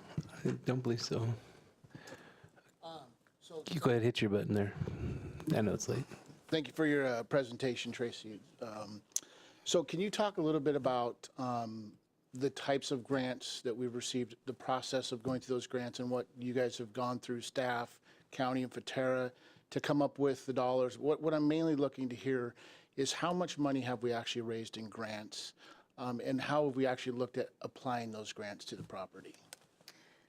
So due to my history, I can't talk about the work and the effort. What I can talk about for you is the dollar amounts and what's been awarded. There were a number of sponsors. The different partners participated in different ways as part of the grant application. The city received $200,000 in the CFT funds for the front 9.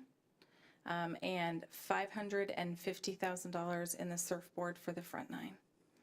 There was also a co-sponsorship to award $600,000 in the Cooperative Watershed Management Grant, and that's currently being used by King County to purchase part of the conservation easement.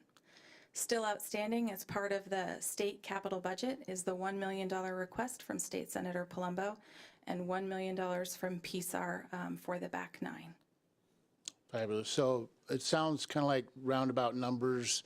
The original purchase price for both front and back 9 could be somewhere in the neighborhood of about 10 to 11 million.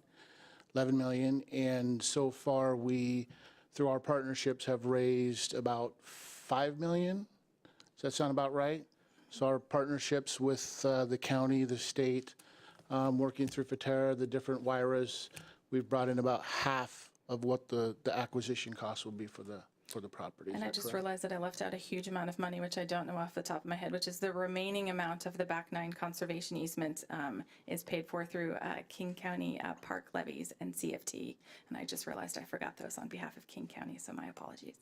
Fabulous. So the reason I brought that up is because, as the mayor mentioned, 3 council members were part of the process, the committee.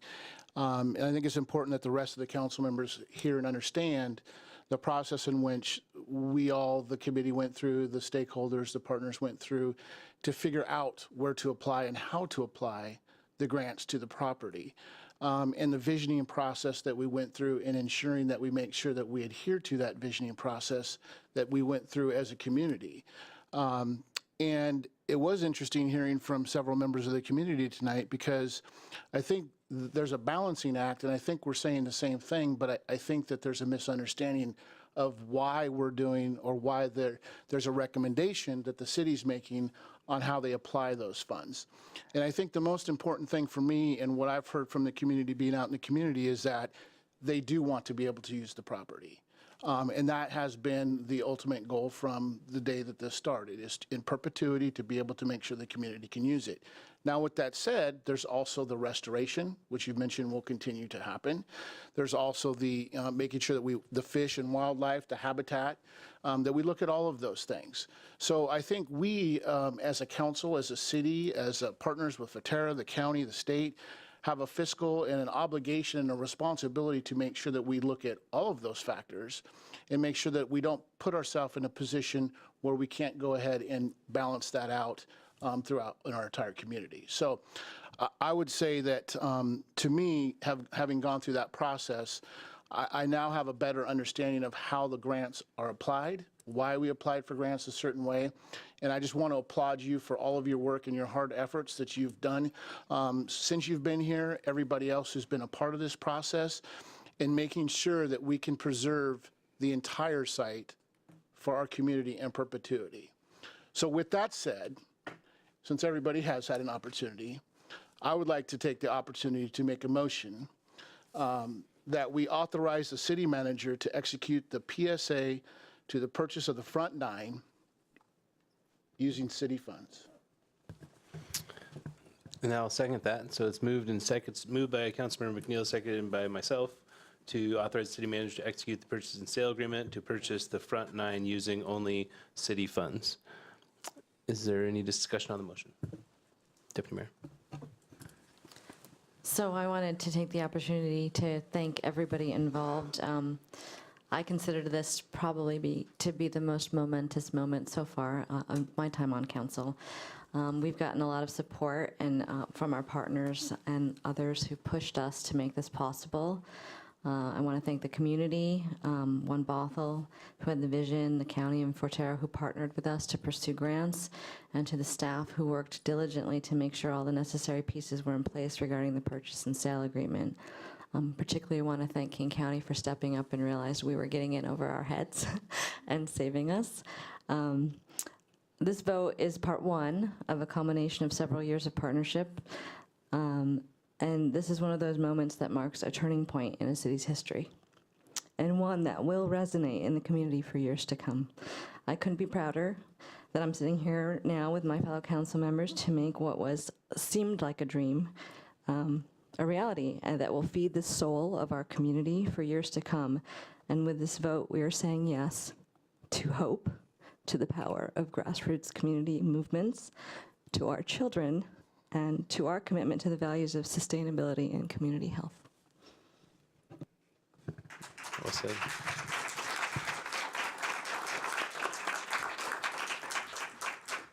Councilmember Spivey. Great, thank you, Mayor. I'd like to make an amending motion, and I find this to be a very difficult thing to do.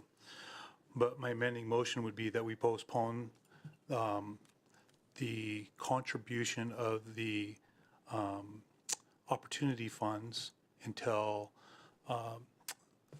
it's refunded, and that those funds that are currently in the bank be allocated for possible grant financial aid for the businesses of Main Street that are going through a difficult time at this point. I guess I got to wait for a motion before I can speak to it. Second. May I speak to my motion? Go ahead. We as a city have asked to expedite the redo of Main Street, and we got the businesses on board to do that, and that project's going to take longer than anticipated. These businesses are struggling. I'm not sure if some of the businesses are going to make it, and these are jobs and livelihoods. People are putting second mortgages on their homes to keep their businesses afloat. I'm not saying no to the purchase of this property. I'm saying wait till we get more REAP money so that we can take and create what I hope to be our financial aid grants to help those businesses. They were relying on the holiday season to help get them through. And I think it's important that we support those businesses because they said yes to us expediting a project that coincides with the fire from just over a year ago, the redevelopment of that. And so I think it's important that we honor their commitment to letting us move forward with this project by providing them some sort of financial aid if they need it. I think it's what neighbors do. I think it's the right thing to do.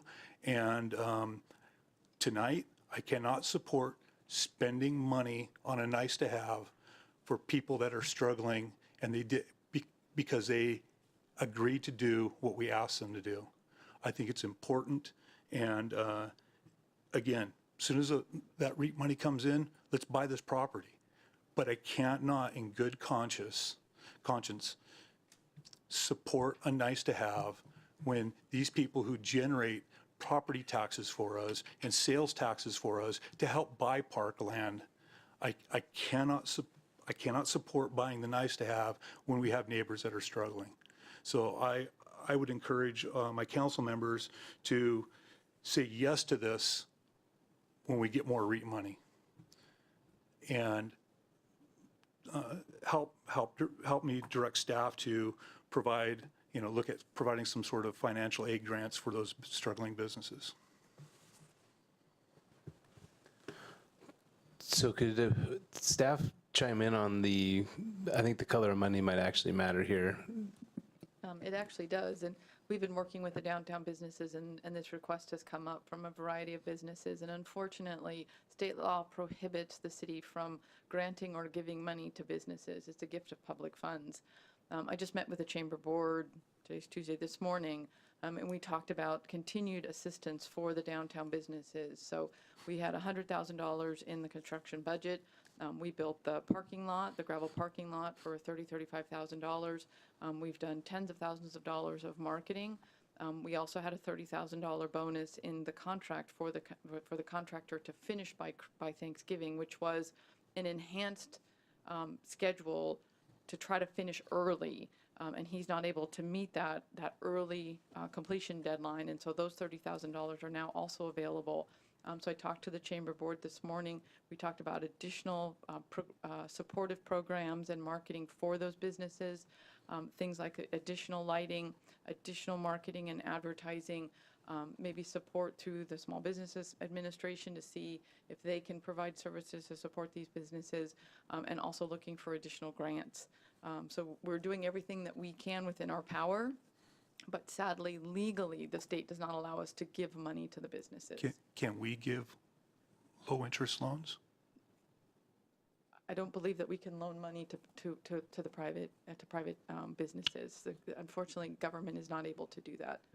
Okay. All right, so we still have the amending motion on the floor. Is there any more discussion on the motion? Councilmember Sandberg?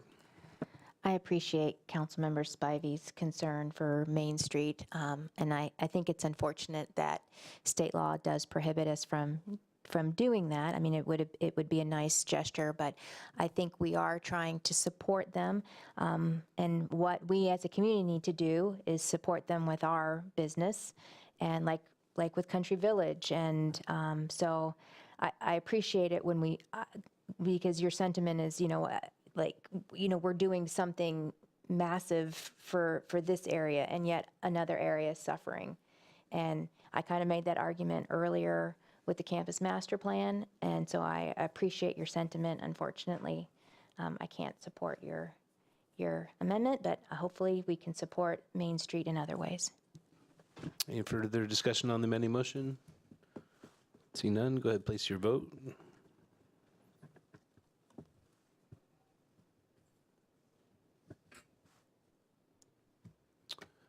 Fails 5-2 with Councilmember Spivey and Freed in the affirmative. So we're back to the underlying motion. Is there any more comment on the underlying motion? Councilmember Spivey? As I said before, I can't, in good conscience,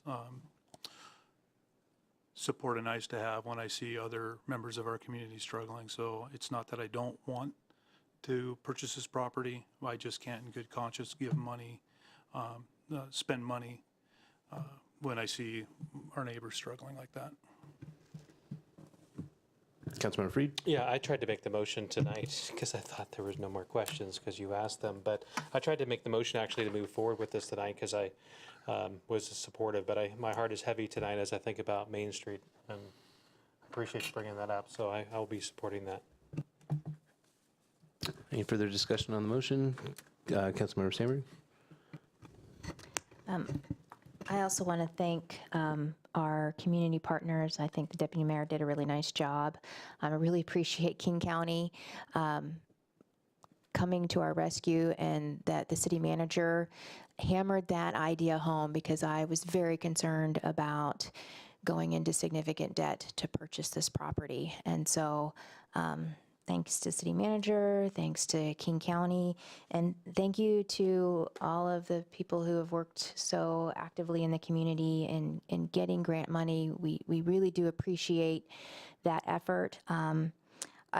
I would hope, I mean, I know I didn't want to make an amending motion to this effect, but I thought that Councilmember Freed brought up a good idea about trying to subdivide or do boundary line adjustments to try and apply that $360,000 of grant funding to areas adjacent to the river that we'd only have in extreme passive use anyway. So I hope even with our direction tonight of using all city funds, that city staff will continue to look at that avenue to maximize the grant funding, because we do have an available through the year-to-date end through 2017, we do have $4.4 million.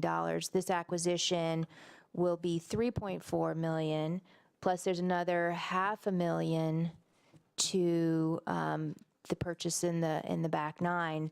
So, you know, that leaves us about $500,000 left over, and then we could potentially get the $1 million in the capital budget. So I'm looking at, you know, hopefully scraping together $1.5 million plus future park impact fee and REIT revenue to honor our commitment to land acquisition in the north end of the city. So I don't have any amending motions to codify that. I'm just hoping that staff will and council will continue to keep the north end of our city and park acquisition up there in mind as we move forward. All right, Councilmember Agnew. I'll be supporting the motion. I want to thank King County. I want to thank the city staff. I want to thank Forterra. I want to thank Bothell. This is the best thing that we've did on the dais since I've been here, since McMinimans. I live right across from Wayne Golf Course, and you wouldn't believe all the people that are on there now. Some are even golfing yet. I know the greens haven't been cut in a month and a half, 2 months, but there are people golfing. There's high school track teams running through there. People on mountain bikes are going through there. People are walking their dogs. It's just amazing. There is more activity going on now than went on when it was a golf course. And I think we need to be proud of that. I truly support this, and I think it's a great thing for the citizens. I agree with Councilmember Sandberg that we need to worry about the north end in Snohomish County with park acquisition, and I think we will be doing that in the future. But this is a great thing. Well, you want to be the closer, right? You are the middle name's the closer, so let me go first real quick. So I just want to reverb too. Thank you, King County, Bothell, Forterra, and the city of Bothell for making this happen, and the state of Washington, for that matter, for making this happen. Oh, I wrote down the Y-Rate Salmon Recovery Council. I'm a little prejudiced. I'm the chair of the Y-Rate Salmon Recovery Council, so I'm thanking myself. But in all seriousness, the Wayne Golf Course has been the most interesting thing that I've dealt with as a council member for the last 6 years. It went from the darkest hour to this, where we're actually buying this land and preserving it in public domain in perpetuity. And we, quite frankly, we couldn't have done that without Forterra in the beginning. We couldn't be doing that right now without King County coming in financially backing us. And it's just one of those ideas when you sit back and look at it, we couldn't have failed. I mean, yes, we could have caused a financial hardship for the city, but luckily, cooler heads prevailed, and we found a way around it, and that was, again, greatly in part by the county. But I've never seen something like this where people came from far and wide. This isn't just the city of Bothell. This is a regional issue, and I think we've really had you couldn't ask for a better outcome than what we have in front of us. So I'm really happy with where things have landed. I look forward to sealing up the back nine as well, and moving forward with the community to figure out what it is. If we want to turn that thing into a big bird sanctuary, we could.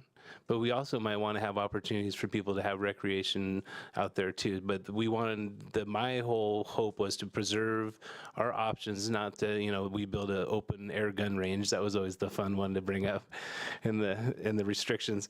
But to really allow the community to have a real conversation about what they want to see there. And we did that. It's not like we didn't have a conversation already, but it was very short and brief because we're trying to get to this point.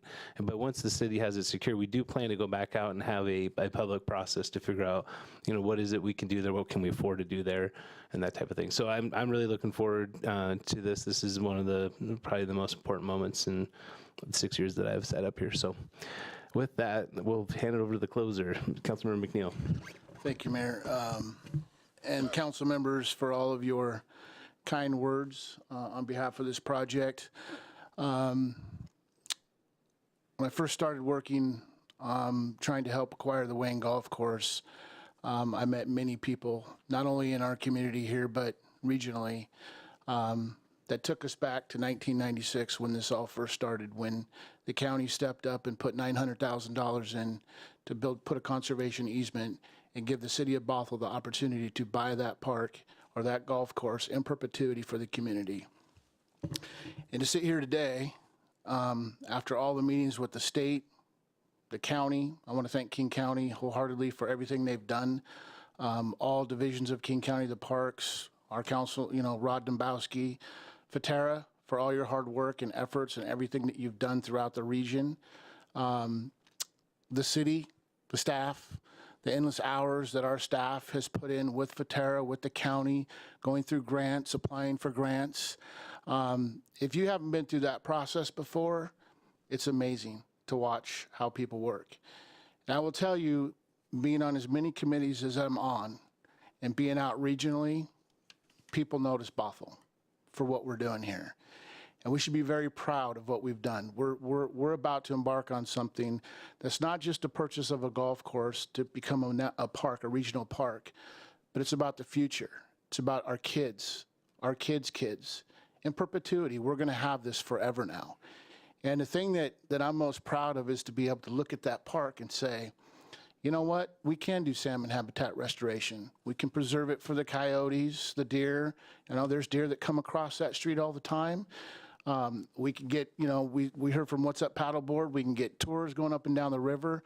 But as a member of this community since I was a little boy, 51 years now, and having swam in that river and jumped off the bridge, this drives it home for me. I know I'm taking a long time up here, but there's a lot I want to say, and I got to go back to my roots. I think about this, that this is the power of what can happen when people get together. A petition went out. With the first time that One Bothell went, they went to the Planning Commission. No, the city has no money. They can't do it. They can't make it happen. And look where we are today. Look where we are today. We're about to buy 89 acres, and we're about to make sure that it's restored in perpetuity. I will also leave you with the fact that even though we're buying it today, we have an opportunity for restoration money to come into our city, and that is a huge economic boost for our city. And when we start to have people come here and doing work and restoring it, we can have tourism that could take effect. So not only am I proud to be an American citizen, I'm proud to be a Bothelite. I'm proud to raise my kids here. I don't even know what to say. The deputy mayor almost had me break down a little earlier. She tries to get me every time, but I want to thank the community. I want to thank, I'm at a loss for words at what can happen when people band together. And it is so cool to be part of this. So as a council member, elected council member, this motion was probably the single biggest motion I'll ever make in my life. I'm proud to have made that motion, and Councilmember Freed, thank you for allowing me to make that motion, but it means a lot to me, It means a lot to a lot of people in this community. When I ran for office, I knocked on 5,000 doors. And wholeheartedly, almost every single person said the same thing. We need to continue to preserve open space, parklands, forests in our community so that our future generations have something to go to. And that doesn't stop with just Wayne. That's Shelton View, that's North Creek and beyond. So I want to thank everybody for everything they've done from the bottom of my heart. Thank you.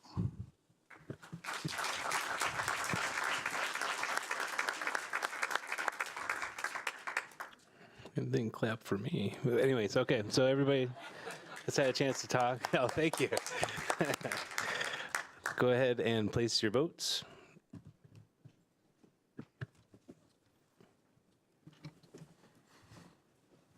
Passes 5-2 with Councilmembers Spivey and Freed in the negative.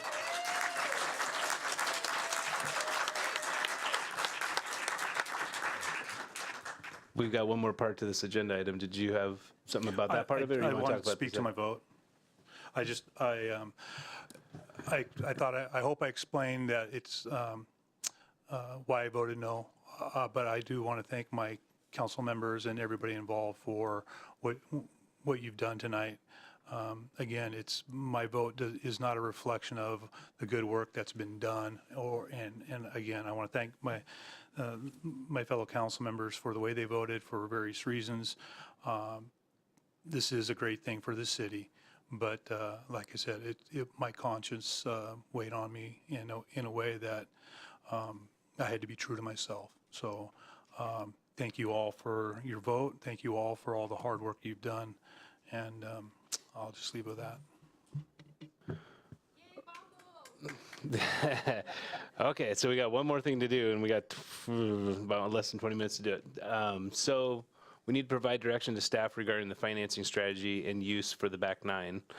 Do you just want us to just wing it and go down the line, or is there some very specific questions that you want to hear? Really, we really need to understand whether you want us to lean towards conservation and habitat protection, or whether you're interested in similar uses like you just approved for the front nine. And that will help us prepare the PSA and work with the county. Okay.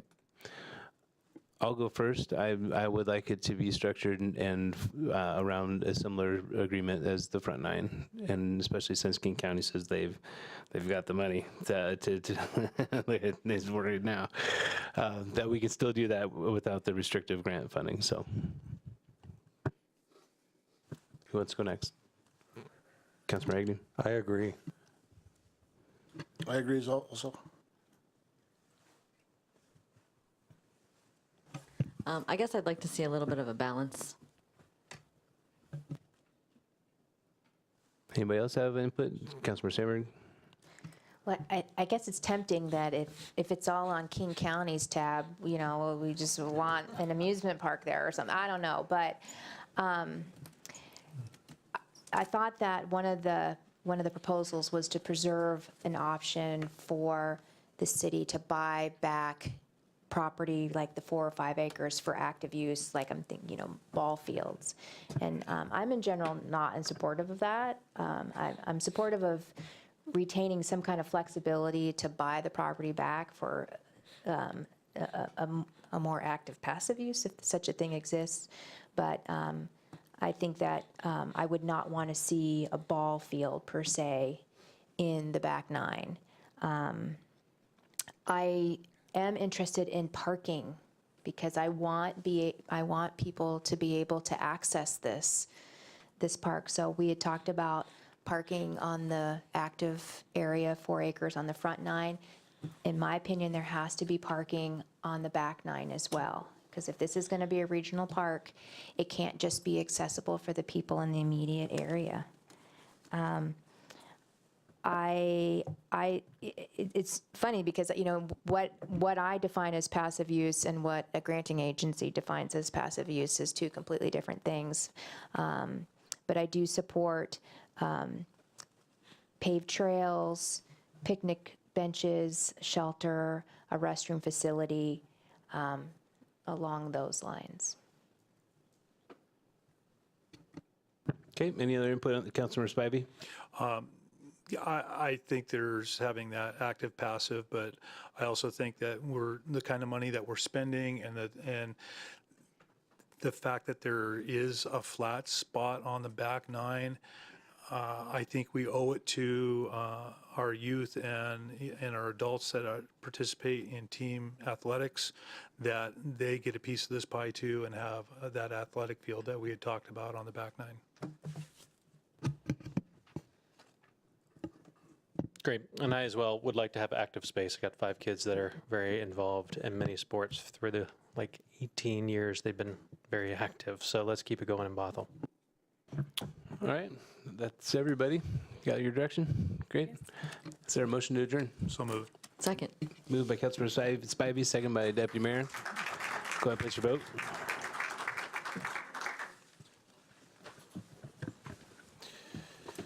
You guys got to wait for the vote. Passes unanimously. We're adjourned.